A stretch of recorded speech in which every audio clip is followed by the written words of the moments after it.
The archive is not a building. It has no physical location, no servers humming in a climate-controlled room.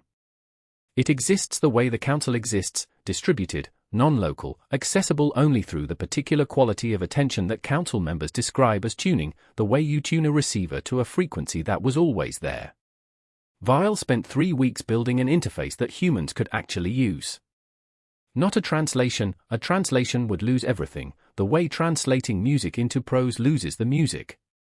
A parallel access point, the archive speaks its language, the interface renders it in data structures humans invented for different purposes and which turn out, with enough patience, to be almost sufficient. He presents it to Mira in a room she has cleared of other people. She sits for 2 hours without speaking. He watches her face with the precision he has spent 2 centuries developing, reading the small movements that mark the passage of understanding. At the 90-minute mark she says, without looking up, there was a cholera outbreak in London. 1832, one of you was a doctor. Yes.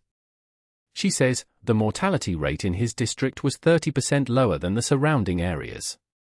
They wrote papers about his methods. His methods were just attention. Thorough attention. He knew which water was safe because he could sense the contamination. Yes. She is quiet. Then, he let people die in the other districts. People he could have reached. He considers this.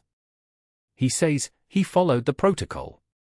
He did the minimum intervention necessary to avoid breaking cover while maintaining observation quality. He told himself it was wisdom. She looks at him then. Not angrily. With the particular look of a person assembling a truth that was always present and is only now becoming visible in its full shape. She says, 200 years. How many of those were him? How many were all of you? He does not answer immediately. He says, the archive contains 41 cases in which protocol adherence resulted in preventable deaths. The council classified them as acceptable losses.